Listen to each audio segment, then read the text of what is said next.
F-35 নিয়ে এই মুহূর্তে যতটা চর্চা ভারতের ঘরের ভেতরে হচ্ছে তার থেকে বেশি হচ্ছে ভারতের শত্রু দেশে। এমনকি তারা সোজাসুজি ভারতকে ধমকি পর্যন্ত দিতে শুরু করেছে, যেখানে F-35 এখনো পর্যন্ত ভারতে কেনেনি, কিন্তু তার আগেই এই সমস্ত দেশগুলোর কান্নাকাটি শুরু।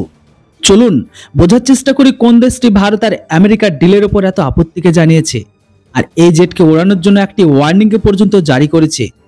বন্ধুরা, এখানে কথা হচ্ছে পাকিস্তানের ক্লোজ মিত্র মানে তুর্কির, যারা প্রচন্ড কড়া ভাষাতে ভারতের F-35 ডিলের বিরোধ করেছে। দেখুন, এটা হচ্ছে এনবিটি আর্টিকেল।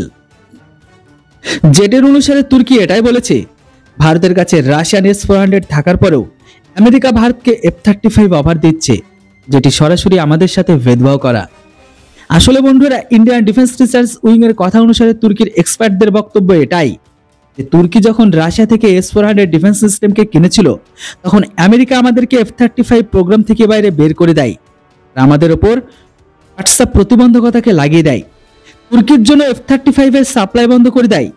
এখানে শেষ নয়, বরং তুর্কিকে ন্যাটো থেকে বাইরে বের করার জন্য প্রস্তুতি চলছিল।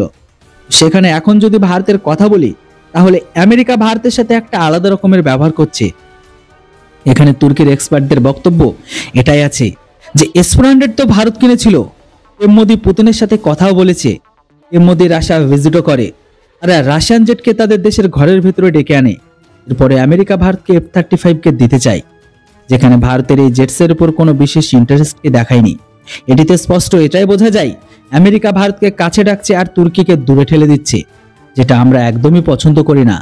তুর্কির এক্সপার্টদের বক্তব্য এটাও আছে যে আমেরিকা যদি ভারতকে F-35 দেয়, তাহলে আমরা রাশিয়ার থেকে S-500 কে কিনবো, আর শুধু কিনবো, বরং এই ডিফেন্স সিস্টেম দিয়ে আমরা আমেরিকার ফাইটার জেটকে নিশানা করব।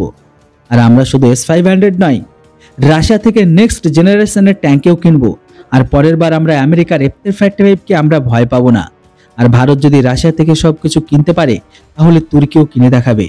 বন্ধুরা, জানি না তুর্কি আমেরিকার খেলাফ যেতে পারবে কি পারবে না, কেননা এর আগের বার যখন তুর্কি আমেরিকার কথাই শোনেনি, তখন আমেরিকা তুর্কির ওপর কম করে স্যাংশন, তুর্কির ওপর প্রচুর পরিমাণে স্যাংশন থেকে শুরু করে আতঙ্কবাদের লিস্টে ফেলে দেয় তাদের। আর এবার যদি তুর্কি আমেরিকার উপর বিরক্ত করে, তাহলে ডোনাল্ড ট্রাম্প সত্যি তুর্কির ঘুমকে কেড়ে নেবে। যদিও বন্ধুরা দেখলে বুঝতে পারবেন, ভারত আমেরিকার F-35 অর্ডার পেয়েছে আর রাশিয়ার S-500 এরও। বন্ধুরা, এবার আপনারা বলেন, এর মধ্যে ভারতের কোনটা সব থেকে বেশি প্রয়োজন, এয়ার ডিফেন্স সিস্টেমের না ডিপ স্ট্রাইক করার জন্য একটি স্টেলথ ফাইটার জেটের? কমেন্ট করে অবশ্যই আপনাদের মূল্যবান মতামত লিখে জানান। Thanks for watching. জয় হিন্দ, বন্দে মাতরম।